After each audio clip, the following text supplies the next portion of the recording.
आज हम इस वीडियो में बेस थ्योरम के क्वेश्चन से ये समझेंगे कि बेस थ्योरम का क्वेश्चन किस टाइप का होता है, वो क्या कहना चाहता है और उसको सॉल्व करने का प्रोसेस क्या क्या होता है, क्योंकि ज़्यादातर बच्चे बेस थ्योरम के क्वेश्चन को अटेम्प्ट कर ही नहीं पाते।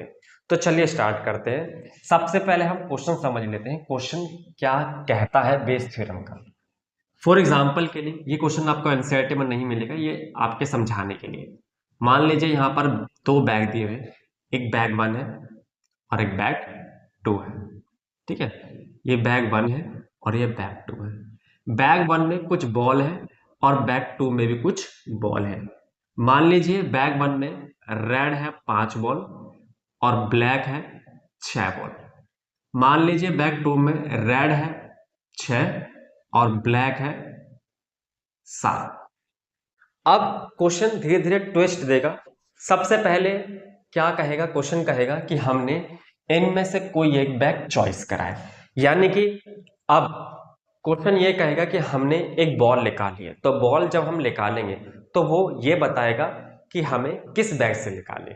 ठीक है, तो इस तरीके के क्वेश्चन होते हैं। तो क्वेश्चन को दोबारा समझते हैं। क्वेश्चन में सीधा सीधा क्लियर लिखा होगा कि एक बैग 1 है और एक बैग 2 है। बैग 1 में कुछ आइटम दे रखे होंगे, बैग 2 में भी कुछ आइटम दे रखे होंगे। फॉर एग्जाम्पल के लिए हमने मान लिया कि बैग 1 में 5 रेड बॉल है, 6 ब्लैक बॉल है, और बैग 2 में मान लिया 6 रेड बॉल है और 7 ब्लैक बॉल है। ठीक है, अब क्वेश्चन साफ साफ कहेगा कि हमने इनमें से कोई एक बैग चॉइस करा है जो वो काम करने के लिए बोलेगा। ठीक है, तो सबसे पहला काम ये होता है बैग चॉइस करना। ठीक है, तो हम क्या करते हैं, सबसे पहले हम E1 और E2 मानते हैं। Probability of E1, probability of E2, ये प्रोबेबिलिटी वो होती है जब हम ये डिसाइड करेंगे कि हम जो काम करने वाले हैं वो बैग 1 से करने वाले हैं या बैग 2 से करने वाले हैं। इसका मतलब है कि हम किसी एक बैग को चॉइस करेंगे, तो इसकी प्रोबेबिलिटी होगी 1/2 और 1/2, क्योंकि हम या तो ये बैग चॉइस करेंगे। मान लीजिए बैग 1 चॉइस करा, टोटल प्रोबेबिलिटी 2 है। मान लीजिए बैग 2 चॉइस करा, टोटल प्रोबेबिलिटी 2 है। तो याद रहे PE और PE1 और PE2, इसका सम हमेशा 1 होना चाहिए। ये बात आपके दिमाग में हमेशा रहना चाहिए। क्या होगा अगर 3 बैग दे रखे होंगे, अगर 3 बैग दे रखे होंगे तो हमें E1 लेना पड़ेगा, E2 लेना पड़ेगा, E3 लेना पड़ेगा। E1 bag 1, E2 bag 2, E3 bag 3। तो उस समय तीनों की प्रोबेबिलिटी क्या होगी, 1/3 1/3 1/3, और तीनों का सम भी कितना होगा 1। तो हमने अभी तक ये सीखा कि हमें कुछ बैग गिवन होंगे और हमें E1 E2 को सिलेक्ट करना पड़ेगा बैग के अकॉर्डिंग, जिसकी प्रोबेबिलिटी इक्वल होगी और जिनका सम क्या होगा, 1 होगा। ठीक है, तो पहली प्रोबेबिलिटी हम ये डिसाइड करते हैं कि हमें किसी एक बैग को चॉइस करना है, तो या तो हम बैग 1 चॉइस करेंगे या तो बैग 2 चॉइस करेंगे। अब क्वेश्चन में क्या बोलेगा कि मान लीजिए किसी ने बॉल निकाली, किसी ने एक बॉल निकाली और वो रेड बॉल है। ऐसा क्वेश्चन में क्लियर बोलेगा कि मान लीजिए कि हमने एक बॉल ड्रॉ करी एंड इट्स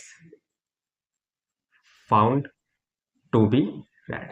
ठीक है, तो हमने एक बॉल निकाली और वो रेड है। तो अभी तक हमने नहीं पता कि हमने जो बॉल निकाली है वो बैग 1 से निकाली है या बैग 2 से निकाली। तो सबसे पहले हम इसको ए मान लेंगे। ए मतलब एक ऐसा इवेंट जो हम बैग चॉइस करने के बाद करने वाले हैं। तो हम मान के चलेंगे कि हमने रेड बॉल जो निकाली है वो बैग 1 से निकाली है, दूसरा जो हमने रेड बॉल निकाली है वो बैग 2 से निकाली है। अगर तीसरा दिया होता तो हम तीसरा बैग भी लेते हैं।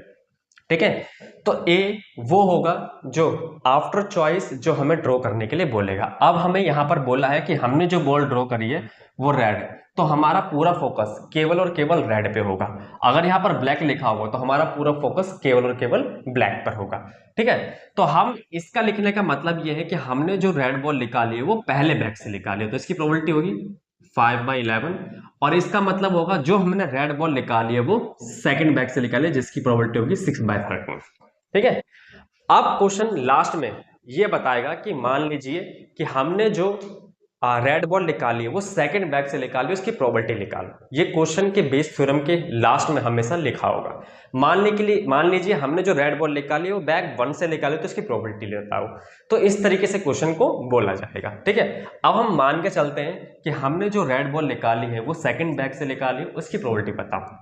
तो हम क्या करेंगे, अब सेकंड वाले बैग का जो भी पार्ट है उसे ऊपर रखेंगे और इसे पलट देंगे। इसका मतलब क्या है, हमने जो रेड बॉल निकाली है वो सेकंड बैग से निकाली है, तो सेकंड वाले बैग का जो भी पार्ट होगा वो ऊपर आएगा और नीचे आएगा टोटल, ये बैग सेकंड का प्लस ये बैग फर्स्ट का, ए अपॉन में ई। इसकी वैल्यू है ये रही 1/2 इंटू में इसकी वैल्यू 6/13, इसकी वैल्यू 1/2 6/13 प्लस इसकी वैल्यू 1/2 इंटू में 5/11। तो इसे सॉल्व कर देंगे, आंसर आएगा। अब क्वेश्चन को दोबारा से मैं यहाँ पे क्लियर करता हूँ कि आपको सबसे पहले कुछ बैग गिवन होंगे, बैग 1 बैग 2 और उसके अंदर के आइटम भी गिवन होंगे, ठीक है। तो पहला जो प्रोबेबिलिटी हम E1 E2 मानते हैं वो चॉइस क्या होता है, यानी कि हमें बैग 1 चॉइस करना है या बैग 2 चॉइस करना है, और इन दोनों का सम हमेशा कितना होगा, 1 होगा। 3 होगा तो तीनों का सम हमेशा 1 होगा। तो इसकी प्रोबेबिलिटी क्या होगी, 1/2 चॉइस करने की, ठीक है। अब क्वेश्चन में बाद में बताएगा कि बैग चॉइस करने के बाद हमने कुछ निकाला है और उसका कलर भी मेंशन होगा। जैसे कि यहां पर बोला है कि हमने एक बॉल निकाली है और वो किस कलर की है, रेड कलर की।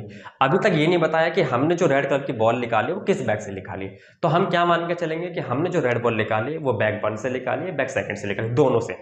तो E1 की जब हम बात करेंगे यानी A अपॉन में E1, तो हम ये मान के चलेंगे हमने जो रेड बॉल निकाली है वो बैग 1 से निकाली है, तो इसलिए इसकी प्रोबेबिलिटी होगी 5/11। ब्लैक को हमें कंसिडर ही नहीं करना। दूसरा हम मान के चलेंगे कि हमने जो रेड बॉल निकाली है वो बैग सेकंड से निकाली, तो उसकी प्रोबेबिलिटी होगी 6/13, क्योंकि टोटल 13 होता है। अब क्वेश्चन में लास्ट में ये बताएगा कि हमने जो रेड बॉल निकाली थी वो सेकंड बैग से निकाली थी, तो उसकी प्रोबेबिलिटी बताओ, या फिर हमने जो रेड बॉल निकाली थी वो फर्स्ट बैग से निकाली थी, उसकी प्रोबेबिलिटी बताओ।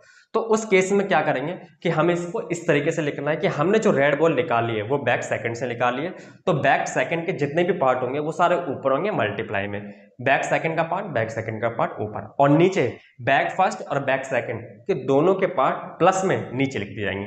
ये सेकंड का पार्ट लिखा है बीच में प्लस का साइन, और ये फर्स्ट का पार्ट लिखा है, और जो भी वैल्यूज दे रखे हैं यहाँ पुट कर देंगे और आंसर आ जाएगा।